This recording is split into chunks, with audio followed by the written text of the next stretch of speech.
Maqaa Abbaa kan Ilmaa kan Hafuura Qulqulluu Waaqa tokko Ameen. Kabajamtootaaf jaalatamtoota ijoollee tawaahidoo hordoftoota chaayinaalii Dhangaa Lubbuu Miidiyaa hundumti keessan bakka lafa jirtanitti nageenya Waaqayyo isiniif haa baay'eetu akkam jirtu nagaa kiyya galanni Waaqayyoof haa ta'u. Biyya lafarratti gaarummaan nuti hojjennu samii irratti mindaa ta'ee nu kaffalama. Kanaafuu waan gaarii haa hojjennu. Chaayinaalii Dhangaa Lubbuu Miidiyaa subscribe share like gochuudhaan nu hordofaa. Guyyaa har'aa kana viidiyoon nuti waliin ilaallu baay'ee kan nama gaddisiisu. Warreen afurri hamaan diinni inni jalqabaa daabiloos bultoo isaa godhatee karaa adda addaatiin namoota dogoggorsiisuudhaaf saba Waaqayyoo karaarraa kaachisuudhaaf Waaqayyootiin addaan baasuudhaaf diinni irra bulee namoota dogoggorsiisu viidiyoo baay'ee nama gaddisiisu tokko ilaala. Viidiyoo kanarraa warreen amantaa Ortodoksii tawaahidoo hordoftanis warreen amantaa biroo hordoftanis waa baay'ee irraa barattu jedhee yaada. Warreen Waaqayyoon gananii warra kaanis gansiisuudhaaf jedhan viidiyoowwan 7 guyyaa har'aa kana qabadhee isinii dhiyaadheen jira. Hanga xumura sagantaa kiyyaatti yoo nu hordoftan waa guddaa barachuu. Darbees immoo viidiyoo kana erga ilaaltanii dhaggeeffattaniin booddee yaada taajjabdan waan isinitti fakkaate dhugaa irratti hundooftanii keessan akka barreessitan waan irraa hubattan akka dubbattan nan barbaada. Kallattiidhumaan gara viidiyoo sanaatti waliin darbina. Viidiyoon inni jalqabaa waa'ee haadha keenya giftii keenya dubaroo Maariyaamiiti. Viidiyichis ማርያም ጴንጤ እንደሆነች በዚህ አጋጣሚ ይነግራል። ጴንጤ ነች።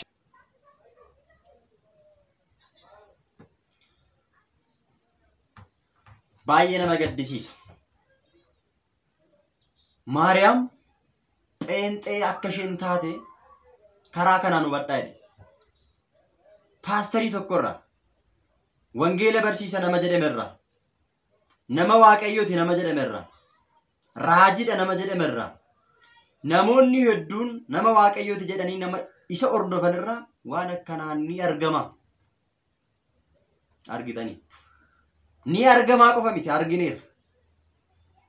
Maaliif seetan? Wangeela Yohaannis boqonnaa 8:44 irratti isini kan abbaa sobaa kan daabiloos kan seexanaati sanyii isaaniiti. Isaan irraa dhufan. Diinni kan irra bule ijoollee daabiloos kan ta'an dhugaa macaafa qulqulluu keessa jiru baasanii jijjiiranii ofii isaanii Waaqayyoon gananii namoota adda biroos gansiisuudhaaf kan deeman gantoota warra akka ta'an asirratti hubachuun ni danda'ama. Isini warra nama ajjeesan warra soban kan abbaa sobaa kan daabiloosidha jedhee gooftaan keenya Yesuus Kiristoos akkuma dubbate ijoollee sobaa ijoollee daabiloos akka ta'an asirraa hubachuun danda'ama. Maariyaam pheenxee turte. Waan hin jedhamne waan hin fakkaanne. Dubaroon Maariyaam bara ishiin Yaaqeebii fi Haannaa irraa dhalattetti pheenxee wanni jedhamu addunyaa kanarra jiru. Jaarraa 17ffaa keessa kaleessadha pheenxeen kan.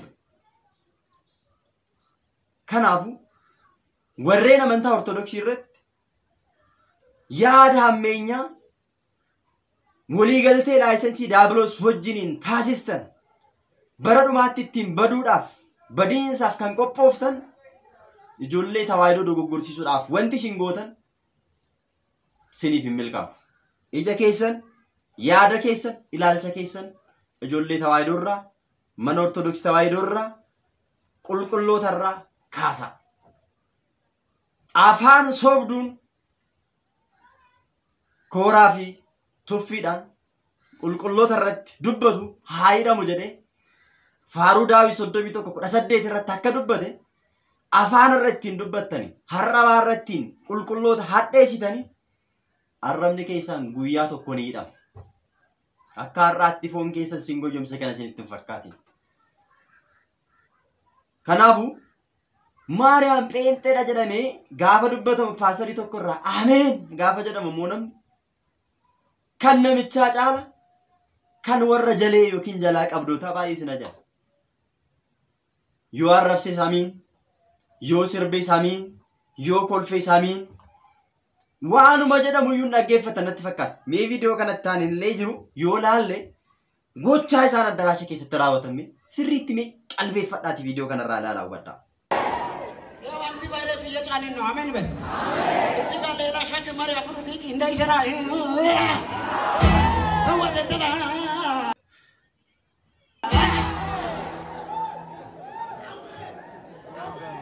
ኪኪ ተራራ በእምነት እስኪ በለው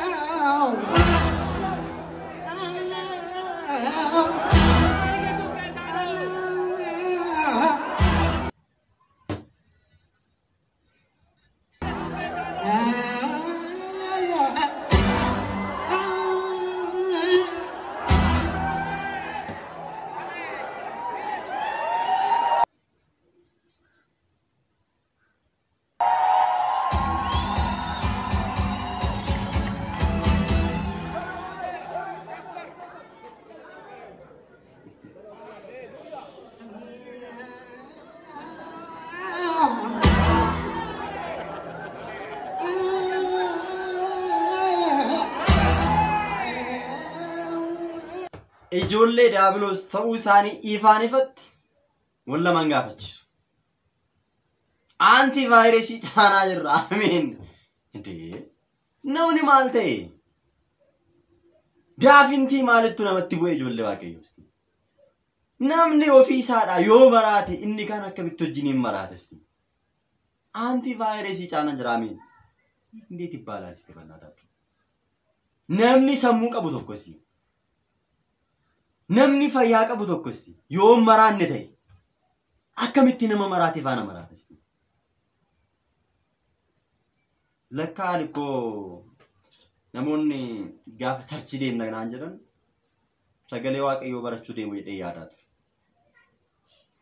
Lakkaa daansiidhaaf deemu. Lakkaa kolfaaf deemu. Lakkaa iyyaaf deemu lakkaa. Amma yaadni jiru naa galee. Namoonni baay'een waa'een kana siniin galle jiraachuu dandeessu. Sinii aagalu kunoo ilaalaa wanti dhokataan hin jiru bara. Warra achi keessa jiran gaafa bahan yoo sin dhoksan iyyuu wanti waraabamee bahu garuu ifaan ifa dhaqnu. Amantaarraa nama amantaa hordofu tokkorraa waan akkanaa eegamaa. Maa inni hiikan saayistii hiikan viidiyoo kaname kana naan jedhan hiikame. Warreen amantacha hordoftanis tarii immoo warri immoo amantaa tawaahidoo hordoftanis wanti isinii galee yoo jiraate mee waa'ee kanaa dubbadha. Namni maal ta'e nama iyyuu faana kana daafintii maaltu itti bu'e. Phaawulos jecha kana irratti waa'ee warra kanaa gaafa dubbatu maal jedhe beektu? Galaatiyaa boqonnaa 3 irraa kaasnee gaafa dubbisnu isin yaa warra wallaaltota Galaatiyaa jedheen wallaaltota warra uumaan beeku gara sin harkisanitti kan harkifamtan gara gottotamtanitti kan gottotamtan wallaaltota warra Galaatiyaa. Wallaalummaan kana caalu hin jiru. Namni gaafa geemii namarratti taphatu sagalee waaqayyoo dhiisee waa barbaade waa'ee fedhii foon isaa yeroo ittiin dabarfachuudhaaf jecha mana harkee irratti ba'ee waa barbaade gaafa dubbatu amiin jedhanii jalaa qabuu caala wallaalummaan hin jiru. Isin wallaaltota warra Galaatiyaa Iyesuus Kiristoosiin fuula keessa fuulduratti fannoo irratti fannifamuu isaa deebitanii akka irraanfattaniif eenyutu qoricha isinitti godhe? Oolmaa waaqayyo isinii oolisa. Ijoollee waaqayyo ta'uu keessan sana deebitanii akka irraanfattan eenyutu qoricha isinitti godhe? Kana caalan jiru. Oolmaa waaqayyo irraanfatanii addaraasha keessatti duwwaa keessatti bifa amma argitan kanaan akkana ta'uu caala wallaalummaan jiru. Beekumsatti fakkaachuu danda'a.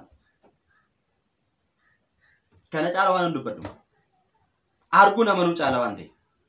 Warreen tawaahidoon sirrii miti, ortodoksii sirrii miti, siraanni sirrii miti jettanii tsoomni baay'ateera, kadhannaan baay'ate, qiddaaseen baay'ate jettanii mana amantaa keessaa kaleessas baatan ammas bahuudhaaf jirtan yoo addaraasha deemtan dhiisuma kana argattan.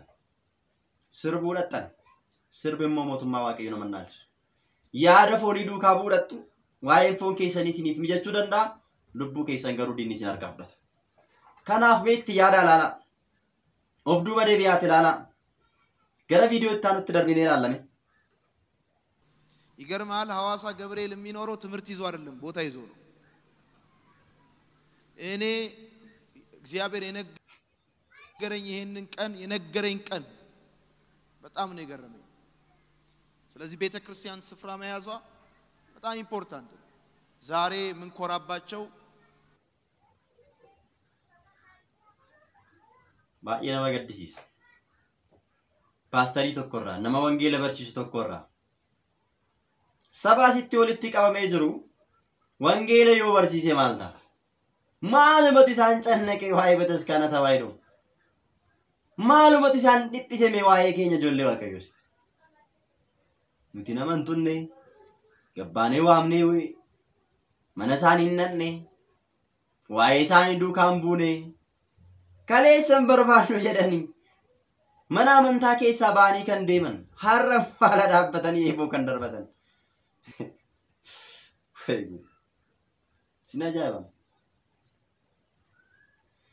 Kan achi jiraatan hawaasaa Gabreelii kan jiran barumsa qabatanii osoo hin taane bootaa qabatanii ta'e maal barsiiste simmii saba kan tawaayidoon sirrii miti jettan baasa dhiish bataskaana tawaayidoo keessa kan jiran hawaasaa Gabreelii kan jiran bootaa qabatanii erga ta'anii sinimmoo achi baaftanii saba kana maal barsiistan barumsa qabatanii miti bootaa qabatanii ta'e isaan umii maal barsiisan waan gaarii uummata kanaaf fayyadu gara mootummaa waaqayyootti kan isaan galchuu danda'u gara gaabbitti kan isaan fiduu danda'u maal barsiisan isinis warri isaan hordoftan mee maal irraati barattan dhugaa macaafa qulqulluu bataskaana tawaayidoodhaan ala jirtu maal hubattani gaafii kan akkanaa deebistan nan barbaada. Manni amantaa kee bootaa qabattee miti barumsa qabattee qannoonaa dogumaa tufiitii qabattee seera abbootii keenya irraa dhaalle qabatteeti.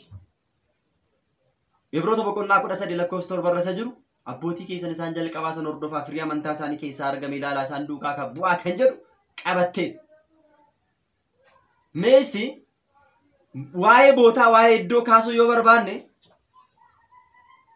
sirriitti ilaaluun hin danda'amu. Fakkeenyaaf magaala tokko keessa magaala lamma kam waa guddatu magaala tokko keessa bataskaana meeqatu jira? Yookiin bataskaana lama yoo baay'ate bataskaana 4. Magaala tokko keessatti riilii magaala guddaa yoo ta'e bataskaana 4 qabannee jirra. Ortodoksiin charchiinoo charchii meeqatu magaala tokko keessa jira yoo jettan charchii 100 ol riil. Lakkaa ilaala charchii 100 ol eenyutu iddoo qabate?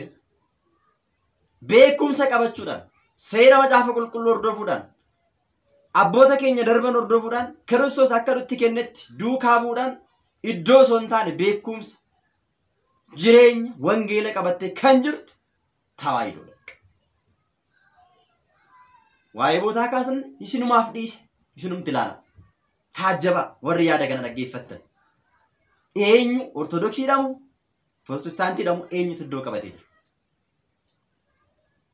Nuti iddoo osoo hin taane amantaa qabanneeti. Iddoon nuuf homaan faayidaan iddoon nuuf kennu yeroodhaaf itti jiraachuudha. Asitti nafnu biyyi keenya samiirraa nuti kan nu dhiphisuu qabu isa lafaaf miti isa samiitiif.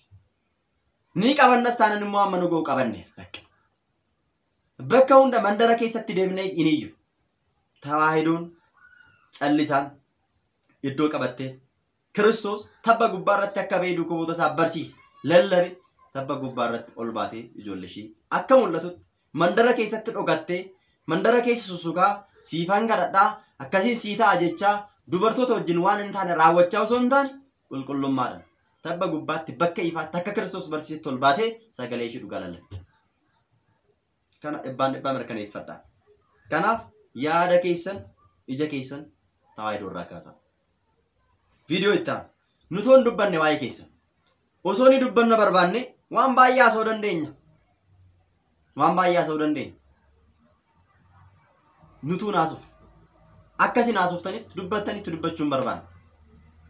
Maaliif yoo jennu afaan callisu titiisni seenuu jedha Oromoo.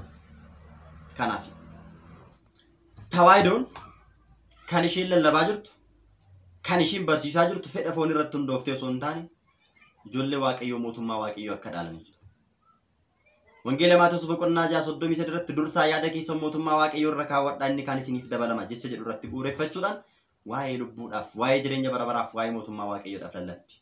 Malee addaraasha keessatti akka keessan daansii sirba dhiichisaan ooltu. Kunoo viidiyoo kana ilaalaa. No, no, no,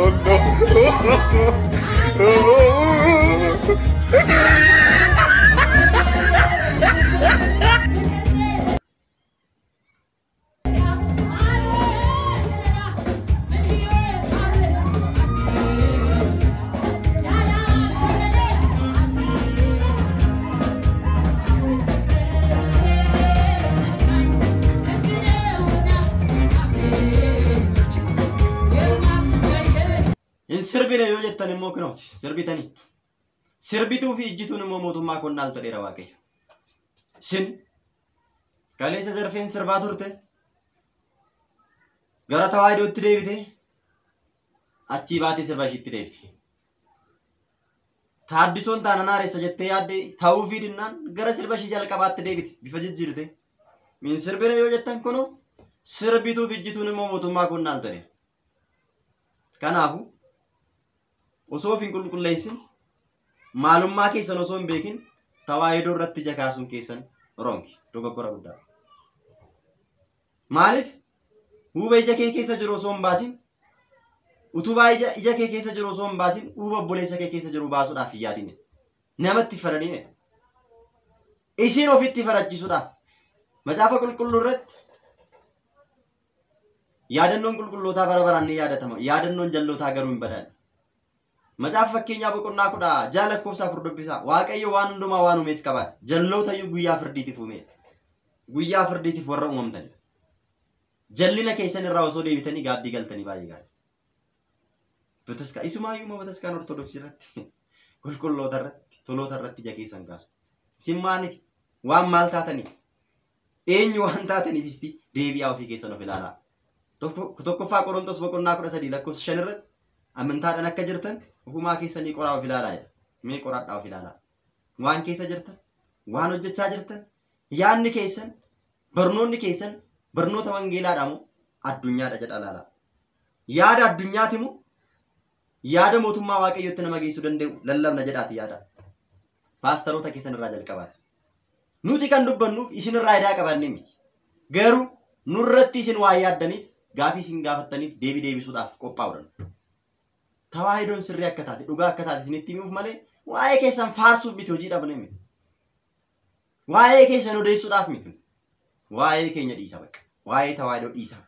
Yoo isin dhiistan nuti isin dhiisa. Yoo laaltan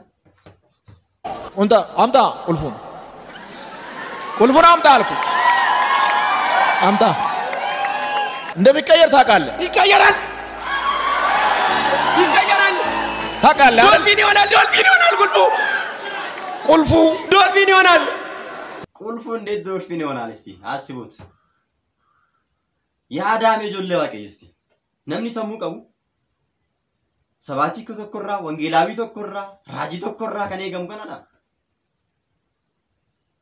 አማ ከንሲን ኢሳን ጲሳ ጅሩ ዋዬ ሞቱማ ዋቀዮtti galuu miti waa'ee hojii gaarii raawwachuu miti Kiristoos gaafa dhufe mirga dhaabbachuu osoo hin taane waa'ee doolfinii waa'ee mana jireenyaati. Qulfiin kun akka jijjiiramu ni amantaa doolfinii taa'edheen ichi eessaa dhufee doolfinii ta'a qulfiin taadha akkas taanaan qulfiin tokko doolfinii ni ta'a taanaan asmaatiidhaan immoo matatiidhaan immoo xonqaayiidhaan immoo kan isin hojjettanisti naaf hin galle wanti naaf hin galle tokko isa kana isin gaafachuu kanan barbaadu. Qulfiin lafumaa ka'ee doolfinii taataanani isin xonqaayiidha jechuudha. Maaltu akkasitti jijjiirare fakkeenyaaf maaltu gara sanitti jijjiiruu danda'a jettanii yaaddu. Namni osoo hin hojjetin osoo hin dafqin namni dafqa isaa hojii isaa nyaatu jedheera. Harki hin dafqin hin nyaatin jedheera. Osoo hin dafqin osoo hin hojjetin qulfiin doolfinii ta'eera taanan namni maaliif dhabamuu barbaachisa? Qulfiin kun lafumaa ka'ee doolfinii ta'a makiinaa doolfinii ta'a taanan konkolaataa ta'a taanan mana jireenyaa ta'a taanan namni dafquun hin barbaachisu jechuudha. Kun immoo seera waaqayyoo miti.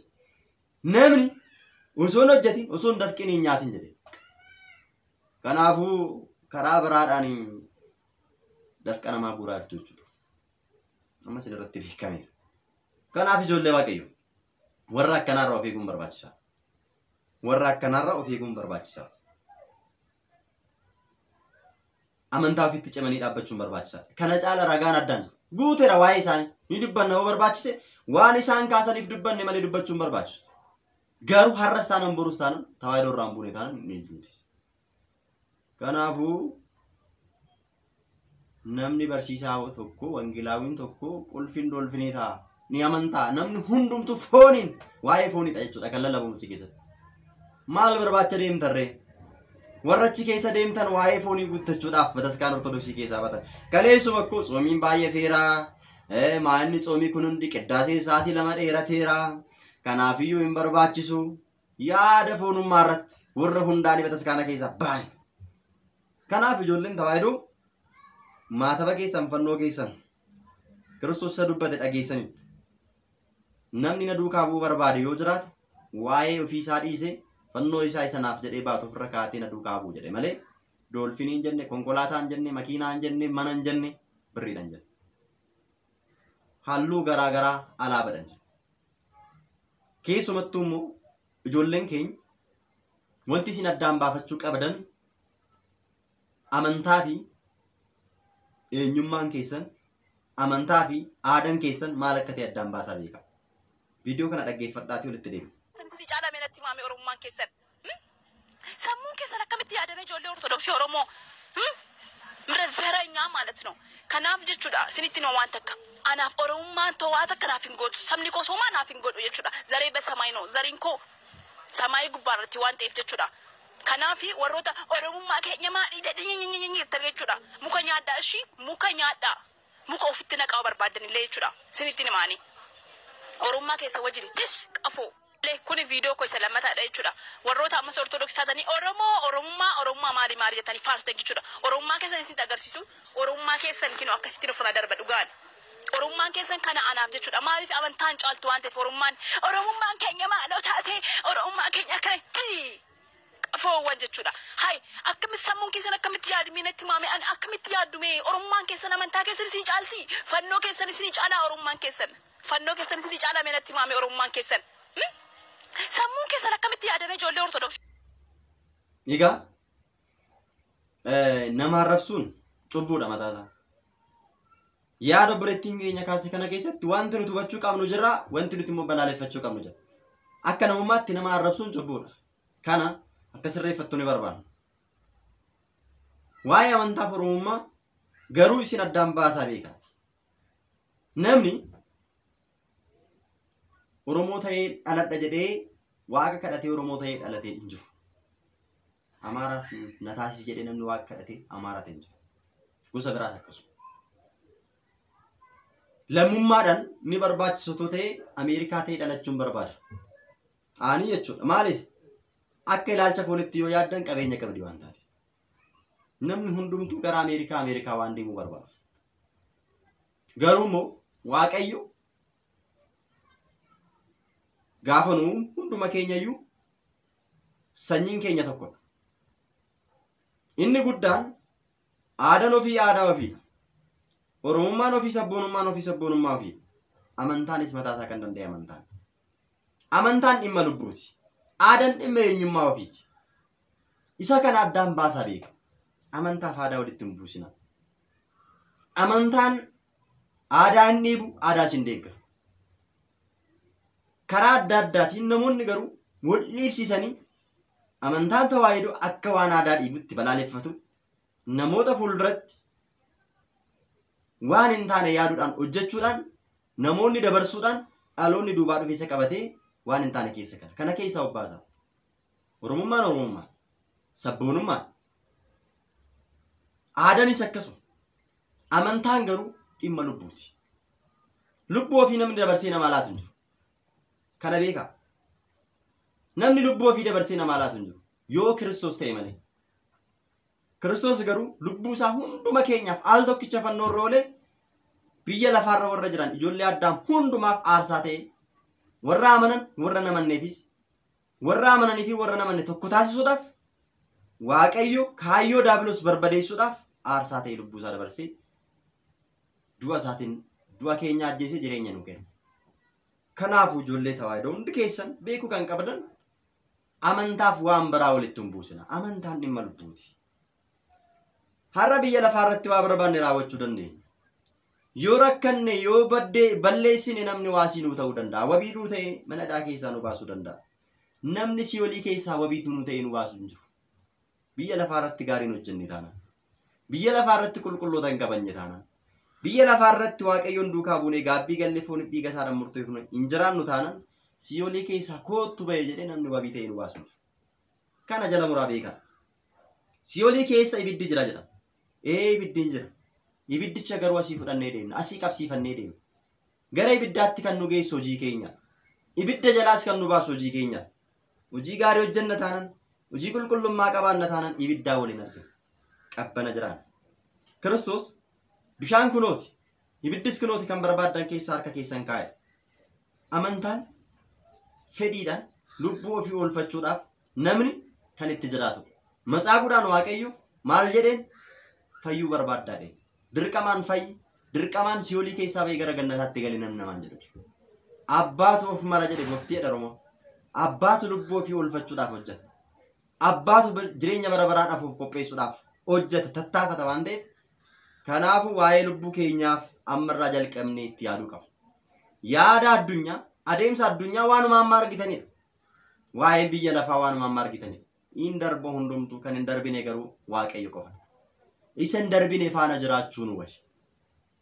Isa darbuu faana darbuudhaa mannaa isa hin darbine waaqayyoon qabannee jiraachuu. Kanaaf ani yaadni kee xumuraa kan isiniin jedhu amantaa keessanitti cimaa dhaabbadhaa. Amantaaf waan biraa walitti hin buusina. Waaqayyoon galateeffachaa jiraadhaa. Kan argattanitti tamasgeen jedhaa. Galata galchaa jiraadhaa. Waaqni abboolee keenya hunduma keenyan faanaa ta'u hubannoof ogummaa isaa waaqayyo nuuf haa kennu. Qophii itti aanu keessatti viidiyoo baay'ee jira. Kan nu barsiisuu danda'an, kan nu gorsuu danda'an. Kan immoo hamaas kan ta'e hamaa akka dhiisnu ofirraa nu deebisuu danda'a waan baay'ee jira. Siniifan dhiyeessa kutaattaa nu keessatti. Hanga xumuraatti waan hordoftaniif galatooma. Chaanaalii Dhangaa Lubbuu Miidiyaa sabskiraayib sheer gochuudhaan hordofaa. Wasbaata Egzaabeer.